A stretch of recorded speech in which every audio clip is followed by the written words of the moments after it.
I'm recording. 6 steps to our 6 steps to our sponsorship pitch. Stop me. Oh, okay. Our objective. So the objective of this lesson is that in a week we are going to be splitting into teams of 2, and it's most likely going to be 1 rookie and 1 veteran. And as much as I can, I'll try to make it 1 person who can drive and 1 person who can't. And you guys are going to be going out into the community and reaching out to businesses. You're going to be reaching out to about 20 or 25 businesses, and you're going to be looking and asking for sponsorships. So that is the reason that we're going to be going over this. And in case you guys forget, you are going to have 2 weeks to complete this assignment. And I'm going to be reaching out daily in Slack. There's going to be a general reminder, and then reaching out to individual groups every few days. So, yeah, Slack channel. you guys look really excited. What? Slack channel now? I was going to do the Slack channel later, but Chenny mentioned it. So, guys, take out your phones and join the Slack channel. Sponsorship 2022 to 2023.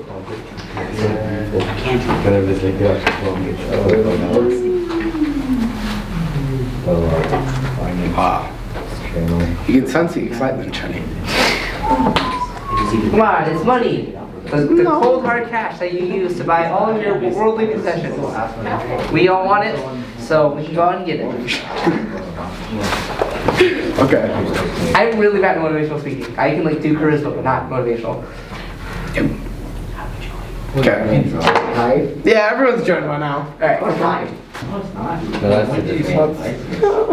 Okay. So, does everyone know what an elevator pitch is? No. No, okay. So the concept of an elevator pitch is if you go into an elevator and you see the CEO of Apple and you want him to sponsor your, Errors Robotics team. So you say, hey, you should sponsor me in like a 60-second message. That is what an elevator pitch is. A short and concise method of advertising your logo or brand to this person who you want to sponsor you. Does that make sense? Okay. So, I didn't go over this. Okay, the first part of this elevator pitch is establishing who they're donating to and who we are and what we do as a team. So, yeah. Okay, so the first step to this elevator pitch is the introduction. So the first thing you're going to want to do is you're going to want to connect with a store owner or store manager, depending on how large or small the business is. And you're going to be like, hey, my name is Andrew. Is there a manager or store owner that I'd be able to talk to? And so you would talk to them, and that is how you would make your first connection into the business. The second thing is you're not going to want to waste anybody's time, neither your own or theirs, because it's a pretty big project. So you're going to want to be direct and be like, hey, we're here with the Eastridge Robotics team. Would your business be interested in sponsoring our team? Then you go into blah, blah, blah about what you're marketing. Because if they say no after this stage, just say, all right, thank you for your time. If you guys ever want to sponsor us personally or know anyone that would, give them the flyer. Our contact information's right here. Have a good day. And then you leave. Because there's no reason to waste anybody's time after this. Another thing is, if you go to a business and they have a no soliciting sign on it, do not go into the business. It's a waste of everyone's time. One of the key parts of an introduction is a handshake. So, especially with the older generation, right, or just adults in general, a handshake is an excellent way to just, establish yourself, establish your maturity, and all that fun jazz. We'll go over that later, so. Yeah. Okay, so the second step is explaining who we affect. So the primary effect of their money and what it's going to is the 70 people on our robotics team. That is just talking about how immediately when they donate, the first people affected by it are the people on our high school team. The secondary effect is our FLL programs. So those of you who are veterans or were there this weekend, our FLL program has 100+ students, totaling to about 200 students that they would affect with their money that they donate. The third effect, or tertiary effect, is that our robot and sponsors are represented at our competitions and all of our outreach events, which can see sometimes up to 5,000 people, which is a really big marketing point just for getting our name out there. Okay. Okay, so this third step is establishing what we've done. The reason this step is important is not to brag or to gloat. Don't come off like we're the Eastridge robotics team. We've been to Worlds 6 times. That's not the purpose of this. The purpose of this is to show that they're donating to a successful program. We want to show that we're not going to waste their money, which is the last thing anybody wants to do. We want to make sure that they know that when they donate to us, we're going to make really good use of it. So some of the things would be, like I already said, we've been to Worlds 6 times out of our 13 chances. We are the largest club at Eastridge. Another thing is that we teach STEM summer camps to elementary school kids over the summer. So any veterans would know that, but that's just for the rookies. And then we have STEM showcases and demonstrations at school and community events. So we've been at some games or just various events at Eastridge. We've been at various things across the summer, throughout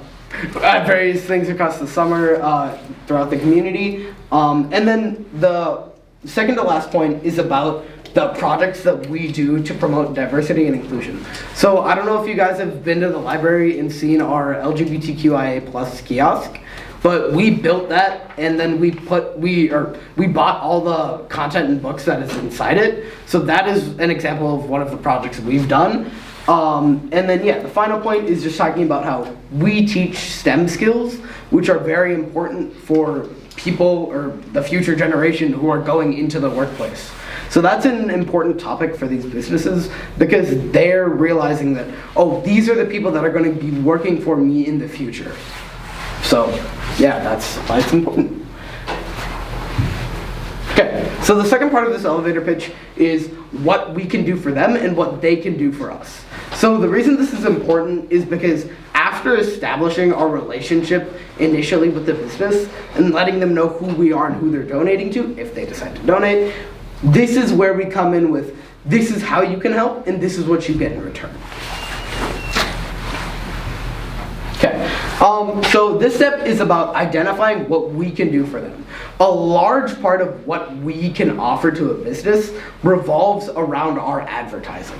So one of the things is that our merch, if you guys have seen it or if you own it for any of the veterans, I think some of the rookies have it, but it has all of our sponsors plastered on the back of it. And we have that merch worn at all of our competitions and outreach events, which, like I said, reach up to 5,000 people. So that's another way of getting a really big name out. Now, one of the things with this is if it's a big company, like Menards doesn't care that we have 5,000 people at our tournaments. But if we go to like Ace Hardware, a smaller store, they might care more. I guess Ace Hardware is not that small of a store. But that was a bad example. But you understand what I mean.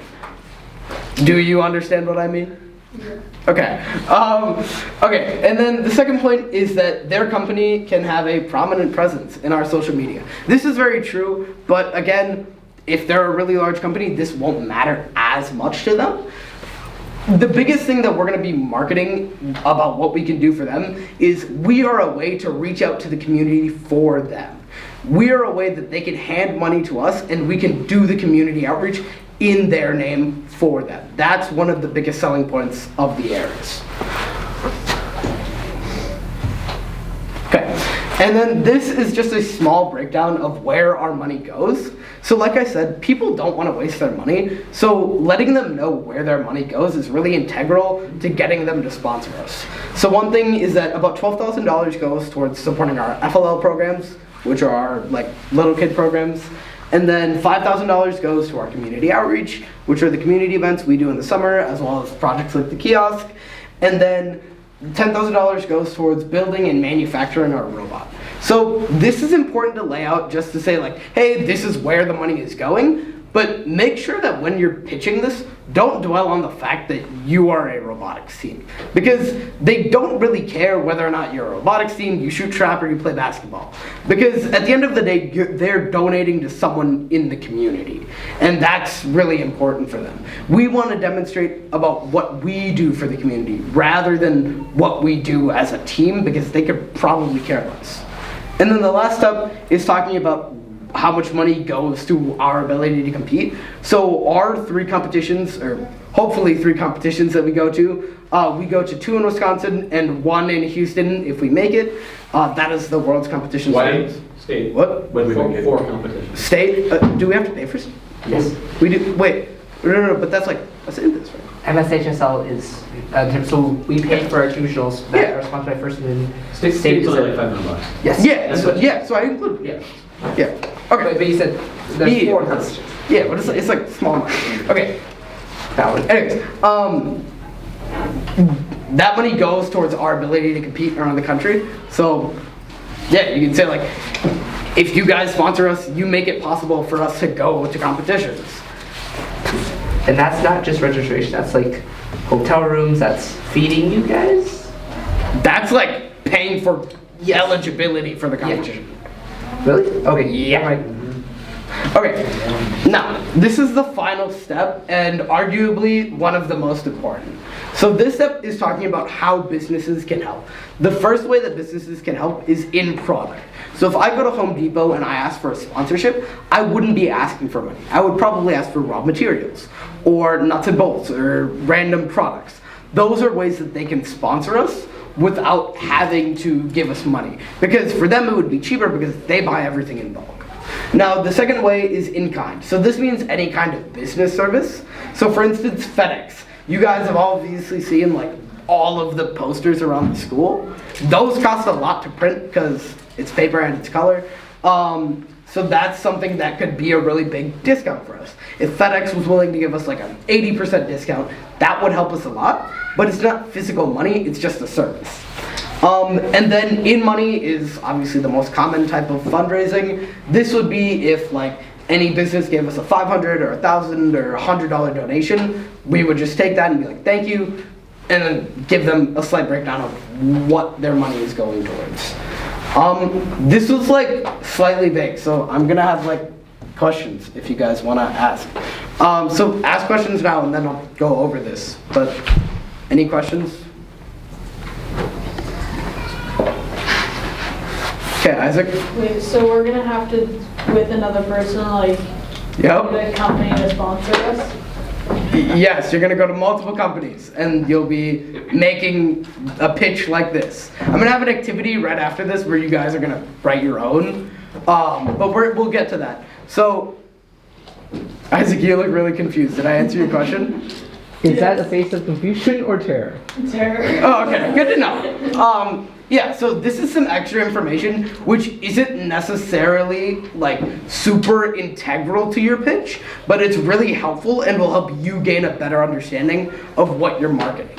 So the first thing is that a lot of companies are going to be asking the question about how robotics has affected you personally, and that's going to be a little hard to answer for all the rookies here, but for all the veterans, make sure that you almost have like a go-to story for when they ask that question. It's not guaranteed that they will, but because we're marketing the fact that we affect the community and we affect how people think and the skills they have, we want to be able to respond with something that will prove that.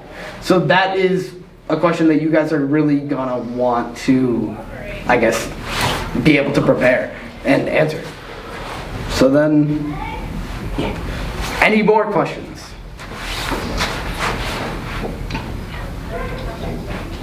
Okay, sounds good. Yeah, so I want you guys to scan this QR code. And so this is gonna have a few questions about 1, whether or not you can drive, 2, whether or not you're a rookie or a veteran, and then 3, it's gonna have a area where you can type in preferences for any rookies or veterans that you would like to be paired with.